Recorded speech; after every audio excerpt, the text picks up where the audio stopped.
Habang patuloy na hinuhubog ng teknolohiya ang modernong pamumuhay, nananatiling malaki ang agwat sa mga komunidad at mahahalagang sektor na kulang sa digital na access. Gaya na lang ng Lemery Pilot Elementary School na isa sa pinakamalaking paaralan sa Batangas. Bilang isang guro ng Information and Communications Technology o ICT, malaking hamon para kay Teacher Arcelita na maituro ng tama ang kanyang paksa kung saan napakahalaga ng hands-on at practical application. Halimbawa, sasabihin namin, isa-isahin natin yung parts ng computer. Paano ko po maipapaintindi sa kanila ng thoroughly kung wala naman kaming na ipapahawak na totoong computer sets? As teacher nila, medyo nalulungkot po ako. Bagay na ramdam ng grade 6 student na si Gabrielle. Pumupunta po kami sa mga computer shop po para po magpa-print, mag-research po, tapos limited lang din po yung time po nila. Malaking dagok rin sa sektor ng kalusugan ang kakulangan ng access sa mga modernong teknolohiya gaya ng digital tools. Kwento ng doktor na si James, naging dagok ito para sa mga medikal na pasilidad gaya ng Cruz na Ligas Health Center sa Quezon City. Kagaya po ng iba't ibang health centers dito po sa aming LGU, gumagamit po kami ng mga handwritten charts, mga manual ledgers, at sa mga filing cabinets para sa aming record keeping at sa mga reports po namin.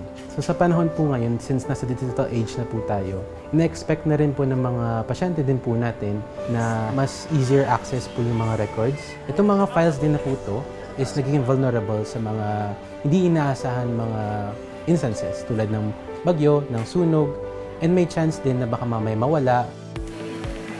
Makapangyarihan ang teknolohiya sa pagpapataas ng antas ng ating pamumuhay. Kaya naman siniguro ng foundation ng isa sa pinakamalaking conglomerate na ma-integrate ang technology sa kanilang social good programs. As technology leads to rapid changes, patuloy din ang SM Foundation sa pag-i-innovate to ensure that our host communities can not only catch up but be ahead.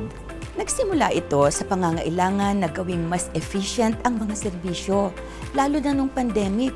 Dito nakita ng SM Foundation na isa ang technology sa pinaka-effective na paraan para maabot ang mas maraming tao at mapabilis ang pagbibigay ng tulong. Ito rin ang mga bagay na nagbigay buhay sa aming mga collaborative projects na DigiConsulta at DigiHub. Sa programang DigiConsulta, hindi lang mas napabilis at napadali ang serbisyong medikal, mas nailapit din ito ang quality healthcare service, lalo na sa mga malalayong komunidad. Binuo ang DigiConsulta bilang strategy para matugunan ang pangangailangan ng mga health centers na magkaroon ng digital capability for teleconsultation at electronic medical records. Nakakatulong ito sa remote communities at pati na rin sa application for government licenses and accreditation at integration sa PhilHealth Yakap. Mas napabilis po yung trabaho po namin. Kahit isang click lang po, may kita na po yung mga previous records ng pasyente.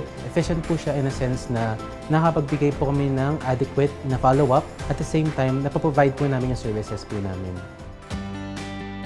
Sa makabagong teknolohiyang hatid ng programang DigiHub sa Lemery Pilot Elementary School, nabigyan ng makabago at modernong karanasan ang mga guro at mag-aaral. Siguro 1,000% ang tuwa ko. Kasi mas madali naming maitatransfer sa bata yung gusto naming maibigay sa kanila.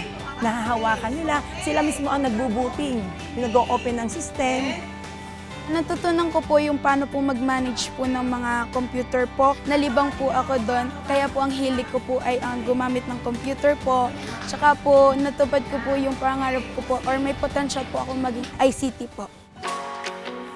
Gamit ang technology for good sa kanilang mga programa, mas napapalakas ng organisasyon ang kanilang misyon na pagpapabuti sa antas ng kalidad ng buhay ng mga Pilipino.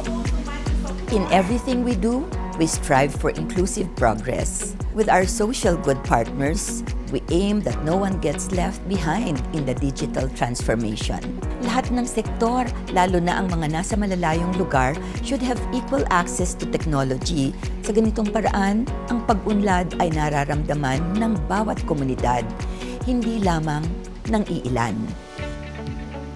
Dahil ang tunay na pag-unlad ay nasusukat hindi sa bilis ng teknolohiya, kundi sa lawak ng pag-abot nito. On behalf of Quezon City Health Department, lubos po ako nagpapasalamat sa patuloy na ibinigay na suporta ng SM Foundation dito sa Cruz ng Legazpi Health Center at sa iba pang facilities dito sa aming LGU. SM Foundation, malaking pasasalamat po ang aming ipinahahatid sa buong pamunuan.